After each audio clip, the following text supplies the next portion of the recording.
Welcome to Regenomics Downunder.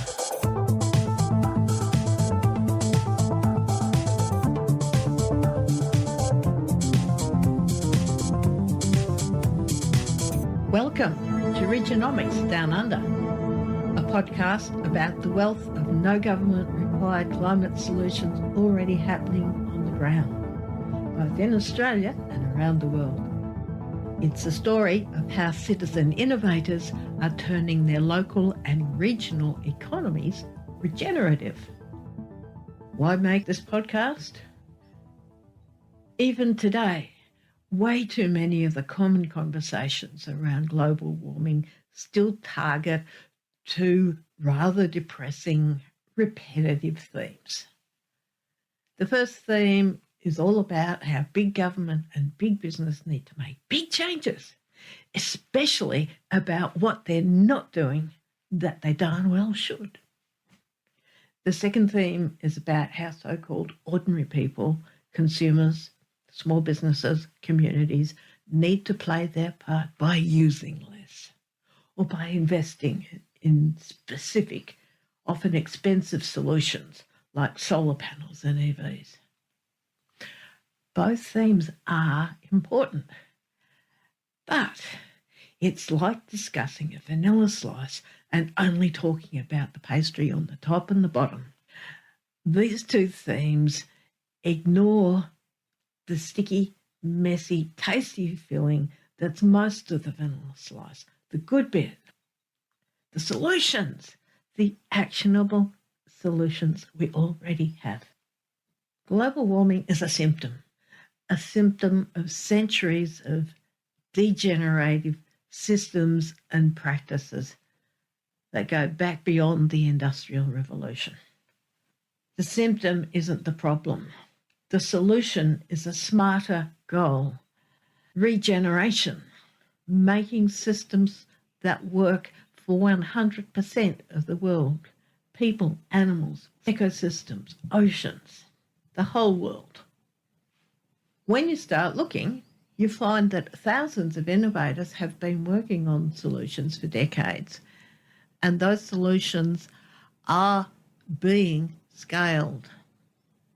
So today, reversing global warming has lots of accessible actions around reinventing, redesigning, and rebuilding the systems that deliver our products and services so that those systems regenerate communities and regenerate ecosystems.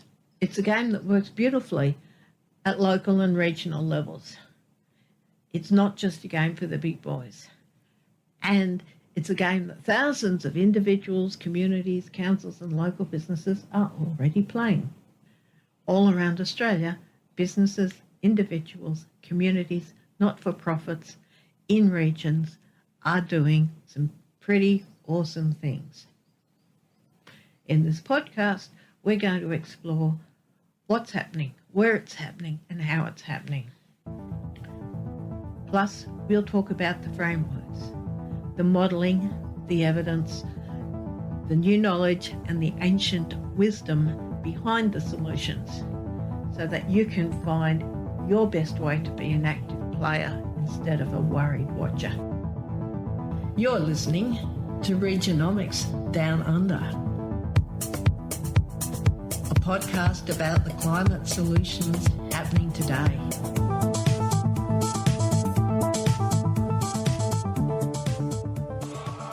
There are dire warnings that New South Wales will be hit by increasingly extreme weather. 2015 was the hottest year since climate records began. Figures show this July was the single hottest month in recorded history. Australia sweltered through its hottest spring on record. Climate change is now affecting every country on every continent. It's the rate that's of great concern. And what do you put that rate down to?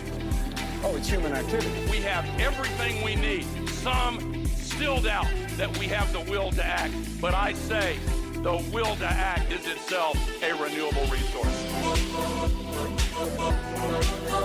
Hello and welcome to Climactic, the flagship podcast of the Climactic Collective, the Trans-Tasman network of climate-engaged podcasts.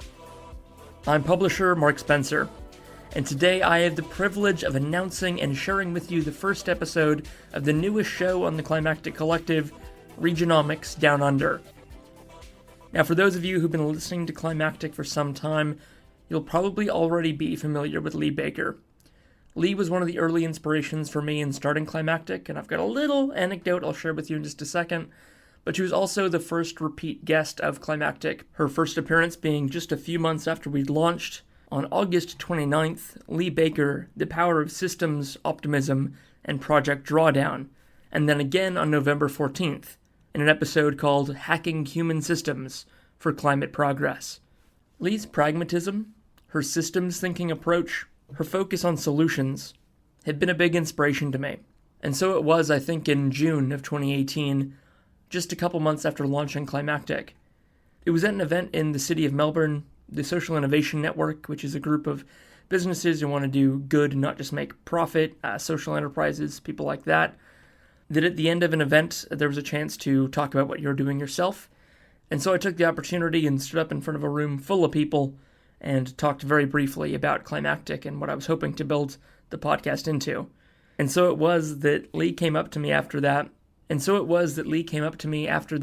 introduced me to Drawdown, edited by Paul Hawken, this amazing catalog of climate solutions technologies we already have, and just how much quantified impact each solution could have. It was a great pleasure having Lee on as a repeat guest, and an even greater pleasure now seeing her launch her first show.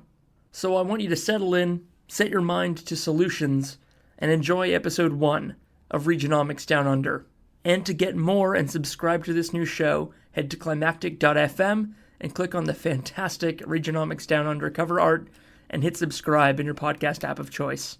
Cheers! We would want to do these. They have so many benefits in terms of jobs, prosperity, our children, clean water, clean air. It goes on and on and on. So this idea that we have to do these things, to fix the climate, is really not the way to look at it. We need to do these things to transform our civilization and our relationships to each other and the place we live.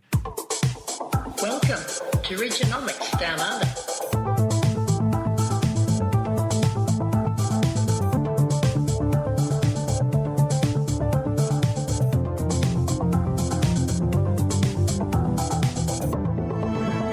Hello, and welcome to Regenomics Down Under, where we explore the wealth of climate solutions happening on the ground in Australia and around the world. I'm your host, Lee Baker, a supply chain consultant turned regenerative business blogger and podcaster. This show is all about happening climate solutions, and in this first episode, we're exploring evidence-based commercial solutions that have been modelled and ranked by Project Drawdown, with some help from its founder, climate solutionist Paul Hawken. What Drawdown is solutions, but what we did basically is hold up a mirror to the world and saying, this is what you know, this is what we know, and this is what we're doing. While it's not evident in the mainstream media, hundreds of climate solutions are happening all around the world. There are millions of people busy working on smarter, safer, fairer systems. Some are inside government, but many more are ordinary people fixing their bit of the world. We've actually known about global warming for a while now.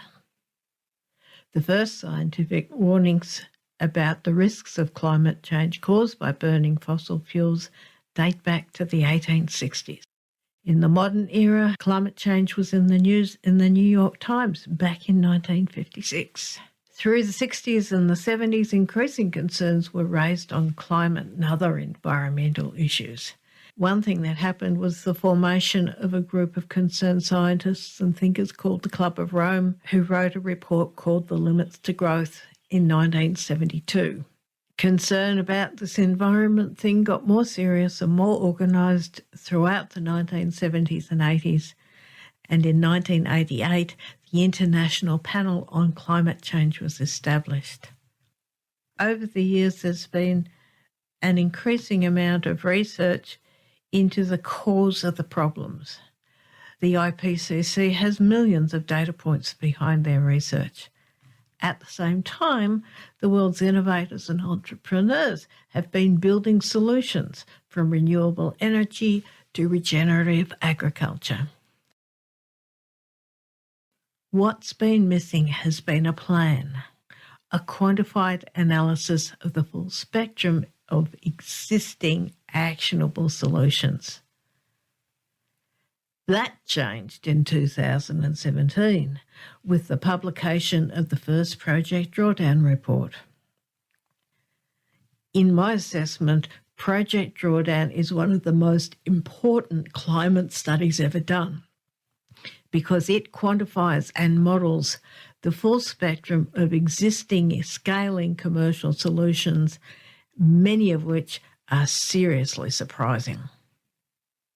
Everyone who wants global warming solved should know about Drawdown, especially just how rigorous it is and why it's such a strong foundation for action. Drawdown will be an ongoing reference point throughout this podcast series, both the solutions it quantifies and the principles behind them. Project Drawdown started in 2014 when environmental entrepreneur and science commuter Paul Hawken, along with fellow change agent Amanda Ravensworth, founded Project Drawdown to answer a specific question. What would it take to get to a point where year on year our systems draw down greenhouse gases from the atmosphere? Here's Paul Hawken talking about how Project Drawdown started. In 2013, the reason Drawdown started, even though I had thought about it for many years and asked other institutes to do what I'm going to describe, none of them could or wanted to. But in 2013, Bill McKibben wrote a piece in Rolling Stone called Global Warming's Terrifying New Math. And I had many friends who were literate, active, effective with respect to climate, who came to me and used the same word over and over again, which is, it's game over. In other words, we lost it. We blew it. And I had a different response to that, which I felt like sometimes when you give up and surrender, it's game on. I think it's game on, actually, not game over. What happened is Drawdown started in 2014 to map, measure, and model the 100 most substantive solutions to reversing global warming. And the first thing I wanted to do was name the goal. If we don't name the goal, we're not going to achieve it. Mitigation is not a goal. Fighting is not a goal. A crusade is not a goal. Combating, tackling, these verbs that are used are not goals. What's the goal? The goal is to reverse global warming, to reverse emissions. So let's name it. And the second thing is, can we achieve it? And what we did by mapping, measuring, and modeling the most substantive solutions is something that had never been done. In 45 years, global warming has been definitely in the public sphere. No one's ever done it. No MIT, no Harvard, no Princeton, no Stanford, no UN, no IPCC. No one's ever done it. Why? That's an anthropological question. I have no idea. So we had no money. I had received $100,000 from an Italian philanthropist to write a book, not this one. And so I gave it to a new fledgling NGO, us, Project Drawdown.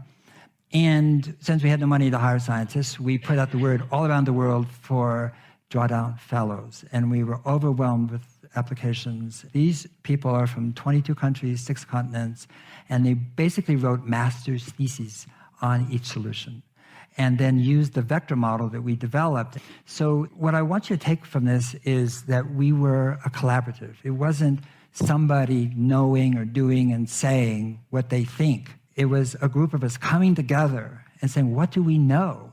Can we learn together? Can we discover something that hasn't been brought forth, which is what it is we know, actually.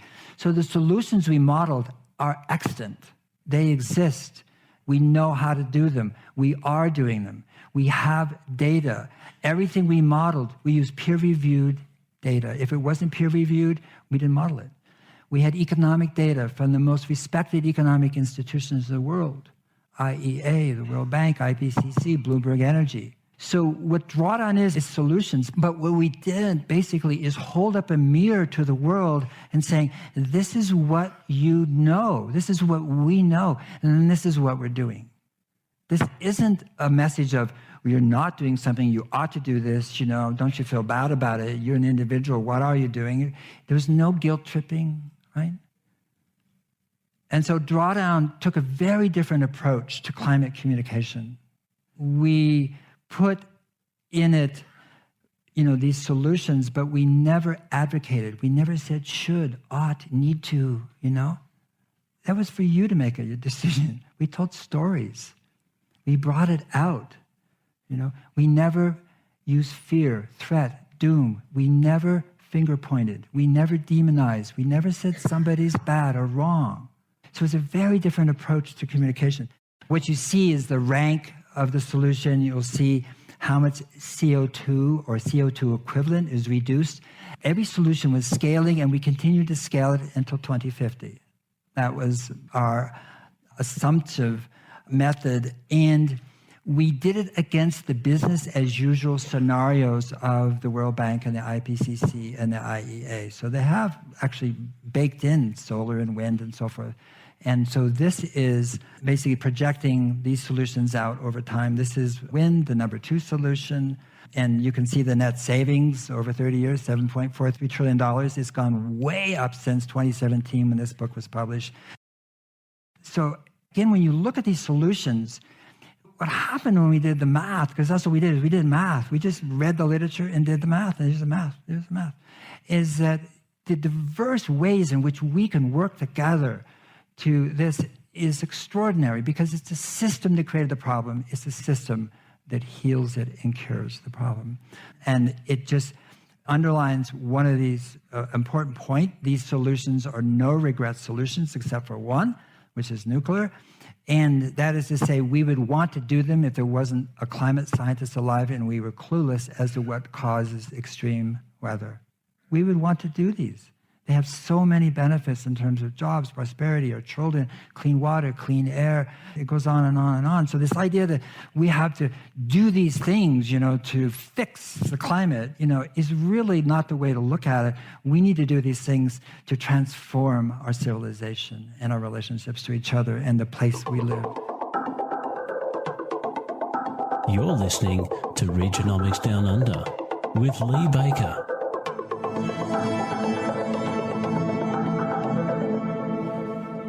So that's the story of the first Drawdown report, published in 2017. It's an ongoing project, with the Drawdown 2020 review produced last March. Here's a summary of what Drawdown found. Firstly, we can reverse the process behind global warming just using the quantifiable multi-benefit commercial solutions we already have scaling, particularly if we pull our fingers out. Secondly, none of the top 80 commercial solutions require further policy change from any national government in order for these solutions to happen. After all, they are commercial and scaling. As Paul Hawkins said, 79 of those solutions are multi-benefit solutions that make the world better anyway. The only harmful transition solution was nuclear. Thirdly, those solutions cover the whole of the economy. They are about much more than just renewable energy and transport. They include food, farming, construction, education, health, and manufacturing, which means there's a role for anyone who wants to play. More excitingly, the high potential new solutions that don't yet have peer-reviewed data sets are looking likely to be every bit as powerful and even more regenerative than those we already have. So here now today, we know how to solve global warming, and we don't have to wait for government anymore. And there's far more interesting stuff to do than just use less and lobby your MP. Here's Paul Hawken again giving a brief introduction to the breadth of the drawdown solution set. What surprised us, we had no idea. If we had made a list of what the top solutions were, we would have been just like Al Gore. Wind, solar, wind, who knows, EVs for sure. But that's not what happened. Food came out the number one sector. Who knew? Food? What are you talking about? Why? Food is 24% of the emissions. It's like transport. The two of them are the two top sectors in terms of emissions. But food can do something in land use and regenerative agriculture and managed grazing and so forth. It can sequester carbon. So it's a twofer. That's why it's number one. Electrical generation is number two, but you combine land use, which is pretty much all of food except for plant-rich diet and food waste. I mean, it's extraordinary what we can do with biological systems. But what surprised us was number one. And we were so disappointed. If we wanted something really sexy, and it was refrigerant management, we're going, oh no, refrigerant management, but it's true. It's 7, 8, 9,000 times more powerful than CO2 is the gases in our air conditioners and refrigerators. They're just going up all the time from bad maintenance and also from recycling in the developing world. People throw them away and they recycle, up they go. And this is also what surprised us. This little cutie pie. This is educating girls. And educating girls is there, number 6, because if you yank a girl out of school, which is often done in other countries, to go to work for her brother or early marriage, usually one of the two, for cultural reasons, religious reasons, she has a very different life and she makes very different choices because she actually doesn't make many of those choices. They're made for her. If she's allowed to go to school and to high school, matriculate, she has an average of 2 children. The one yanked out of school has an average of 5+ children. And the one who has 2 children has more education, better income. She takes better care of her children. They're better off. They're healthier. They repeat their mother's behavior. What you have here is family planning, but it's not family planning from the top down. It's from the empowerment. And you combine that with family planning, the traditional way, which is clinics all over, and I don't just mean Africa, I mean Alabama too, and South Central, for women so they can support their reproductive health and well-being. You put those two together, number 6 and 7. The difference is the UN high and median population number in 2050. That's all it is.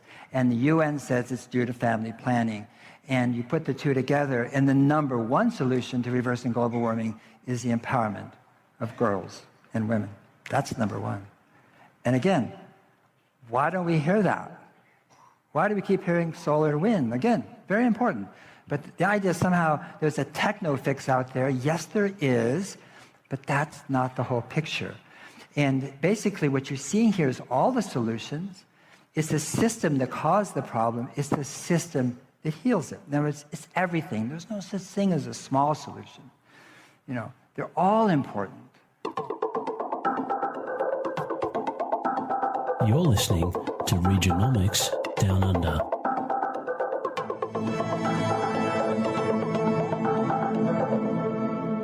The list of 80 commercial quantified drawdown solutions can be a bit overwhelming. And in the book and the open source results, each one can only have a page or 2 of explanation.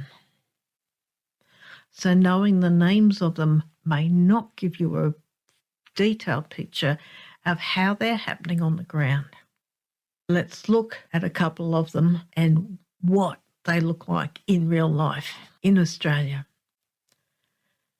We're going to talk about 2 examples. The first is forest regeneration. On the initial drawdown list, tropical forest regeneration ranked number 5, while temperate forest regeneration came in at number 12. And we have a combined example happening in Queensland. We'll also look at insulation, which came in on the original list at number 31. Both solutions are examples of what small groups of concerned Australian citizens created. Here's the first one on forest regeneration, told by Jess Panagiris from the Australian Environmental Grantmakers Network. We got Reputex, which is a carbon firm, to model the amount of land carbon that you could save if you ended land clearing and put some money into carbon sequestration. And the numbers were pretty staggering. If you just end land clearing alone and invest $5 billion in sequestration, you can save up to 850 million tonnes of carbon by 2030. If you do that in a way that's good for biodiversity, you can start to restore wildlife habitat, you can create jobs for traditional owners and local communities and landholders. And in fact, to give slightly personal story, but in 2017, my colleague Glenn Walker and I decided, we looked at this modelling and we thought, we want to see this come to life. How do we do it? And so we spent 6 months going and talking to land carbon experts around the country, including Professor Will Steffen, and we came up with this idea for a land restoration fund, where basically governments would pay for biodiverse land sequestration that was also good for communities. We pitched the idea to the Queensland government, we talked to the Aboriginal Carbon Fund, they liked it, the Queensland government liked it, they committed to it as part of their 2017 election commitment, and I'm really pleased to say that last week the first tranche of funding for that program went out, and there's now $93 million and 680 jobs being created in projects that store carbon, protect wildlife habitat, are good for the reef. So this is a seriously cool story. 3 concerned citizens with a particular knowledge base focused on a particular problem and created a solution too good for their state government to refuse. So now, insulation. Over in Perth, probably around the same time that Drawdown was doing their modelling, an insulation installer was tackling a problem that he found in his industry in his state. I'm Stephen King from Australian Insulation Foundation. My small business, King Insulation, was just starting out, and there was quite a big problem with the insulation industry at that point that gave insulation a bit of a stigma. Everybody was just going mad using electricity, especially new aircons were coming out in the market. It seemed just to change people's theories from, instead of getting insulation, let's just get a bigger aircon. And that made it very difficult for us. But I was actually getting quite a lot of phone calls from social housing tenants requesting insulation, and that made me think, what's going on here? How's this happening? Why are these tenants calling me? Why isn't the Department of Housing or social housing providing such basic needs to these tenants? And once I started digging around, finding out why this was the case, I was actually quite alarmed of the neglect that social housing tenants were having to deal with such simple and basic needs of thermal insulation on its own. We had to try and find a way to help social housing tenants. And then one night, it was very late, just popped into my head, why don't I just, for the insulation I install for homeowners, why don't I just say $1 per square metre funds free insulation for social housing? And remarkably, it worked, and it brought in a lot of business for the foundation. It improved my financial status as well. I was actually able to create an income for myself. Insulation is such a simple thing as an addition to a household to make all the difference. Out of all your building fabric, insulation is the thing that really makes the difference. You can have a multi-million-dollar home, but if it's got no insulation, then it's unbearable to live in. And it's noise pollution. An aircon on all day, it's just a no-brainer. I think one of the major impacts that we've had on people's lives is just comfort within their own home. It's less stress, less mental stress, less physical stress, better air quality in the home by removing the old blow-in insulation, and reduction of mould. It takes away the bad issues. Now you're living with equality, and not only the equality, but the fact that you know that every time you don't have to turn on a heater or an aircon, you're doing something for the environment, and you're reducing your own expenditure. Insulation, simple, it's such a no-brainer. It makes all the difference. It will reduce hospital visits, it will improve health, it will improve the environment, and it will improve the hip pocket. So it will put more money back into the community, and that allows people to buy better food, better clothing, or more clothing. And it just goes on and on and on, the benefits of such a simple thing. I mean, 4 to 6 hours takes us to do the job, and then life is improved. So in Australia, there aren't many ways to offset your carbon footprint, but there's so many other ways you can reduce carbon footprint. Insulation is a massive one. Well, 1.8 tonne from each household is reduced from the reduction of heating and cooling costs per year, and as well as saving of $600. So if you've got 50,000 social housing properties, if every one of them was insulated and the savings are 1.8 tonnes per year, then you're looking at 90,000 tonnes per year of reduction of CO2. And that's astonishing, considering that our CO2 levels for housing sits at 11%. You don't look to somebody else to do it. You do it yourself. And if you can't do it yourself, then find like-minded people to help you with your journey. Even if you spend whatever time you can to help an organisation or to help a person move slightly forward to reach their goals and their dreams and ambitions, and obviously if it improves people's lives, then just do it.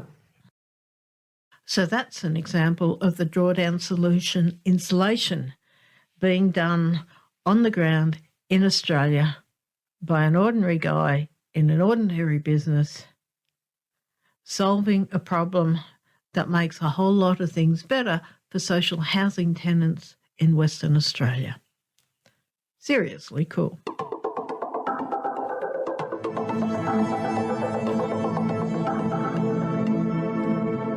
That's a couple of the existing commercial drawdown solutions, and there are a whole lot more. Some of them use really modern technology, the latest in solar and wind, while others are reapplying ancient wisdom adapted for today's world, solutions like biochar. Many involve systems changes, like our Aussie examples, not smart new technology. In the show notes for this episode, we'll include links to some introductory drawdown videos along with our open source solutions list. So if you're interested, you can get started today on exploring your options. Drawdown isn't the whole answer. I think of it more like a Lonely Planet guidebook.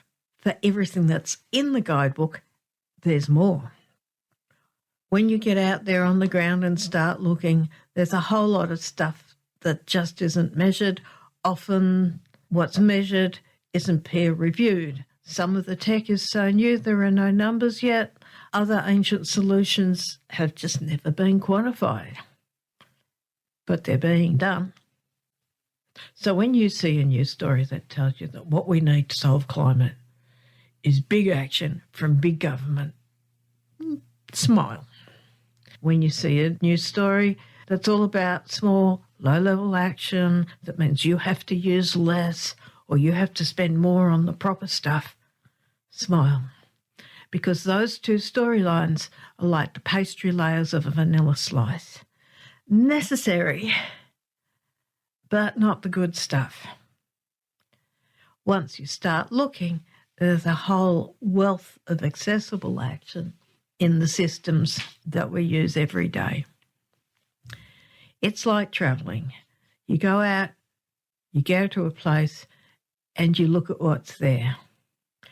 And you don't need to travel very far, which is just as well during COVID. You can start locally, looking for the problems that need solving where you are, the ecosystems that need regenerating, the communities that need restoration, and find ways to make those problems an opportunity. Yes, we face big problems. Yes, damage has been done. However, we have solutions. In Regenomics Downunder, we're exploring the solutions that are already happening and the design thinking behind them. So if you're over being told what the government should be doing and how you should stop using stuff, follow the podcast, read the show notes, explore Project Drawdown. There are fascinating solutions. And the people who are out there doing them are pretty awesome to hang out with too. Project Drawdown is a good start. So we'll finish with a final word from Paul Hawken. If I tell you what you should do, you should run, okay? Because that's bullshit. And the thing you should do is what lights you up. The thing you should do is where you get turned on. And you can be sure if you're not doing something else, somebody else is. Thanks for joining us on Regenomics Down Under. We hope you enjoyed hearing about the Project Drawdown modelling as much as we did putting this episode together. And our thanks to sister shows Clean State and Climactic for allowing us to share their local examples. Don't forget to check the show notes for links to the drawdown modelling results and to some awesome videos. Regenomics Down Under is brought to you by the Climactic Collective, the podcast network by and for Australia's climate community. My name is Lee Baker, and I've been your host today. I'd love to hear your feedback, especially any stories you have on the climate solutions happening on the ground in your region. You can give this show a rating and review, and we'd really appreciate it if you did, from our website, climactic.fm. Just click on Leave a Review, or find us on podchaser.com, which is the IMDb for podcasts. This is the first episode of Regenomics Down Under. It's an ongoing series about the happening climate solutions that you might be part of. If you enjoyed it, follow the show. There's also a wealth of other climate content you can find at climactic.fm. The Climactic Collective is home to many other shows, and we welcome new members. If you have any questions, suggestions or comments, just get in touch at hello@climactic.fm. And you can find and follow us on social media where we are at Climactic Show. Here's to making the 2020s a decade of action on climate solutions. Keep active in these climactic times.